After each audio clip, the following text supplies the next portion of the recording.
It's time for a City Channel Dubuque featurette.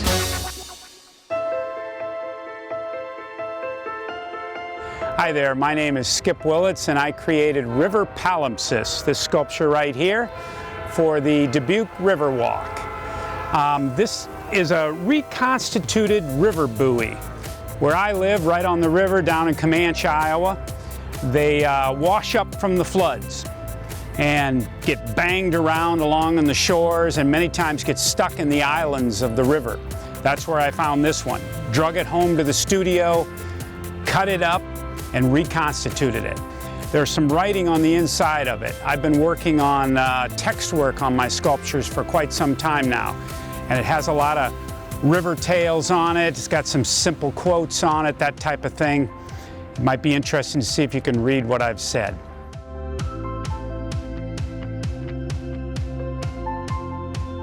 Part of the title of this work, Palimpsest, is something I've always been fascinated with ever since I started reading, I think it is the Iowa Palimpsest. It was an old, I don't even know if it's still going, but it was a magazine that always had a lot of different writings in it and poetry and things having to do with Iowa. Well, River Palimpsest has to do with the river, but palimpsest being just any type of parchment paper or any material that's used for writing. And then oftentimes they would cover it up and write over it again. And that's exactly where my work is going, is text work on sculpture, sculpture as palimpsest, and many times rewriting it after the fact, or writing it again as the writing fades.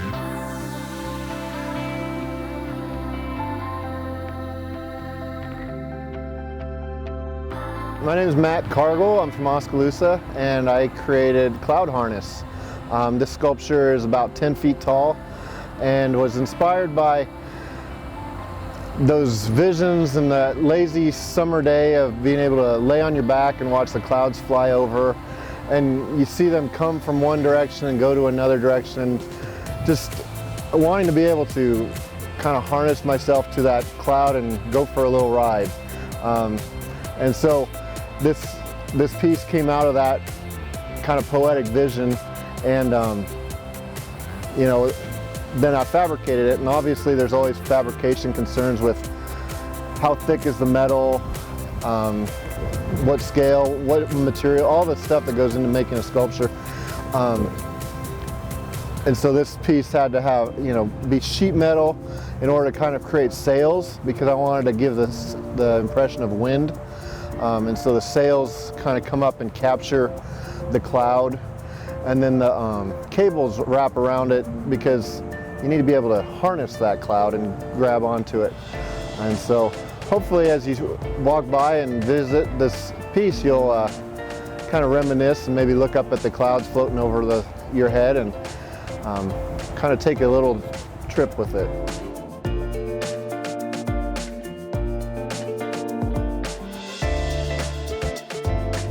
My name is Andrew Arvanitis. I'm from DeKalb, Illinois. My piece this year is called Arc, and there was a theme to the show this year. It had to do with the Mississippi River, and I had this piece that was very much like a boat, even though it looks like it has landing gear also, and the sails all point to the top, making it more like a rocket. But I felt the oxidized steel finish really had a lot to do with the bridges over the water and the barges that go down the river. And I just thought the piece really fit the theme very well, and was happy to enter it, and happy that it was accepted. I've been in the show here a number of times over the years, and it's always a great show. And just thank you all, and I appreciate being able to exhibit again.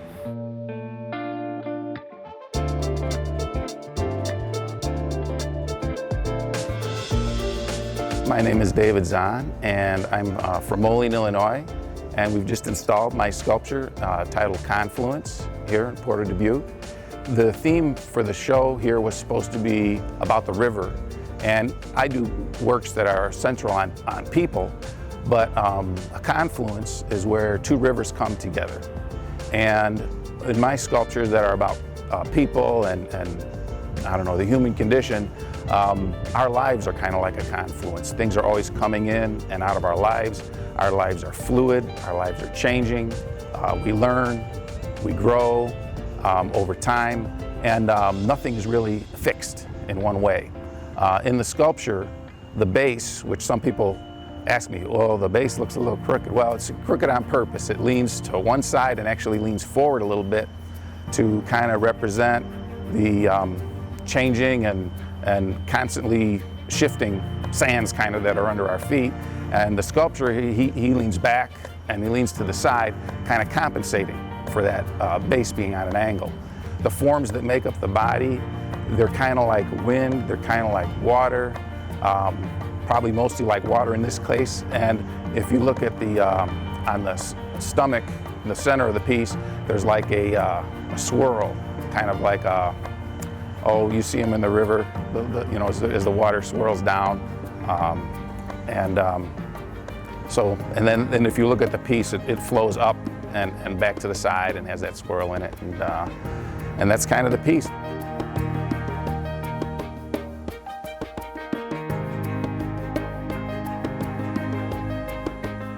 My name is Paul Russell. The piece is called Ancient Protocol, and I made it in my family's blacksmith shop in Chicago called Lawndale Forge. See, that shop was started by my great-grandfather in 1927. Before that, he was making horseshoes for the fire department in Chicago. So Ancient Protocol is basically tall grass with dragonflies mating and one lone dragonfly perched. And dragonflies have lots of symbolisms in cultures all over the world for perseverance, kind of just, you know, facing forward but moving side to side. So the name Ancient Protocol came from a sonnet that my grandfather wrote, referencing procreation, sex. So Ancient Protocol is referencing procreation as we know it.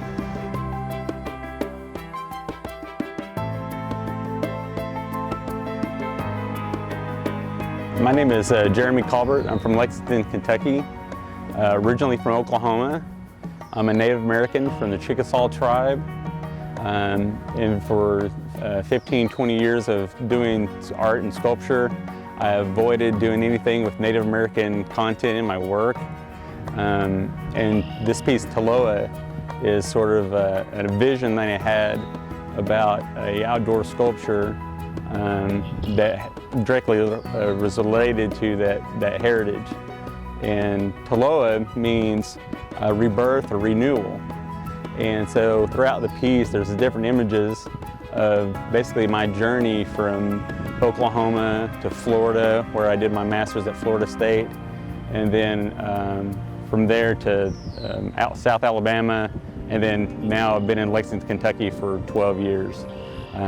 But the piece is the totem about that journey and that vision that I had, which allowed me to finally tap into that Native American culture that I avoided due to fear of being cliche and understanding where my legacy was in that culture.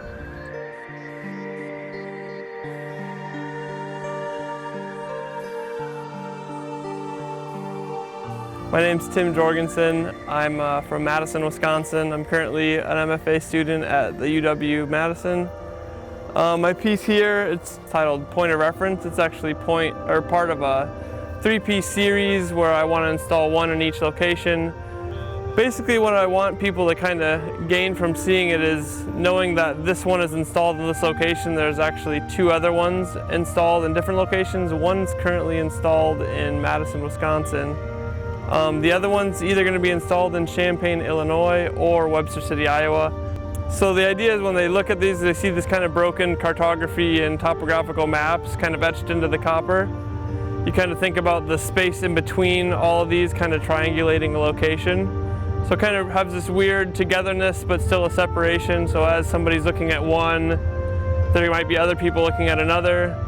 But it's supposed to kind of bring some type of awareness to where like these spaces in between, like, you know, you hear a lot of terms like flyover states, flyover areas, drive-through locations, but like those all have people that actually reside in those locations. So it's just an idea to bring like awareness and maybe interpretations of where other people live.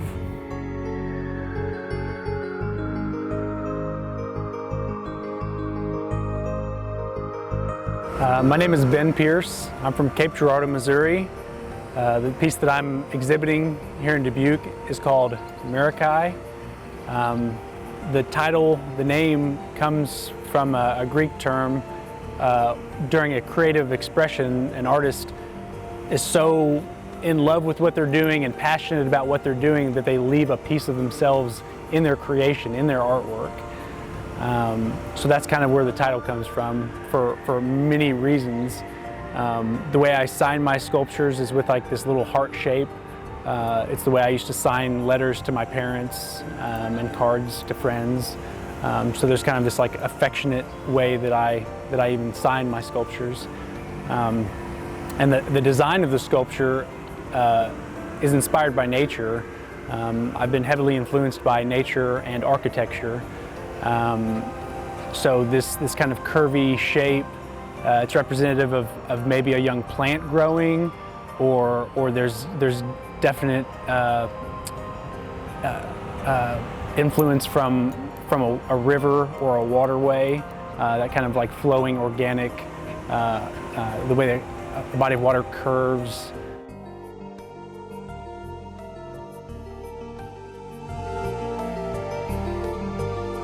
Hello, I'm Jenny Peterson-Brandt. I'm the Arts and Cultural Affairs Coordinator for the City of Dubuque. One of the special aspects and unique aspects of this year's exhibition that we have our first virtual piece, which is a piece by an artist from Chicago, Illinois, Jenny Kendler. Her piece is, like I said, it's very special, very unique. This piece can be viewed using the Fourth Wall app. As you stand at this sign, you can hold up your phone or iPad, look out over the river, and you will see floating in the river a piece that actually exists in Cairo, Illinois, a piece that is made from life preservers, rope, and a floating lawn chair. So her piece is very interesting. Again, you can only view it with the Fourth Wall app right off the back of the Grand River Center.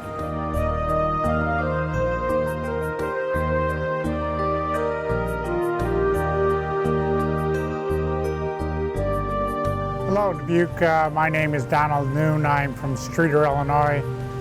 I've been in the show a couple other times. This sculpture is on the same lines of composition. It's an abstract composition, and one thing I want to emphasize, there is a theme to this sculpture.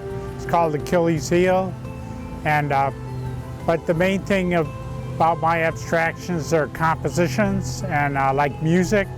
And it deals with the space and the flow of the structure through the parts.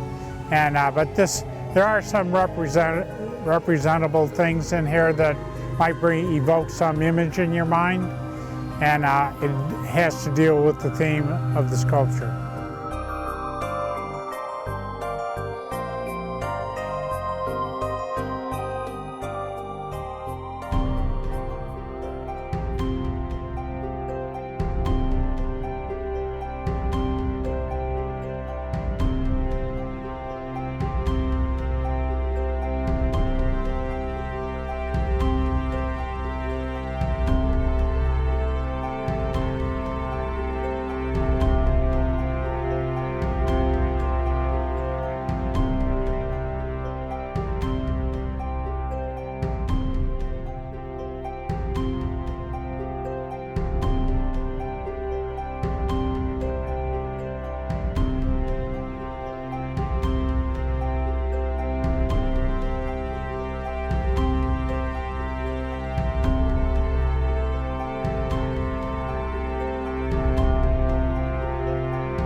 Featurettes are short films set in and about Dubuque that air at various times throughout the day on your local government channel, City Channel Dubuque.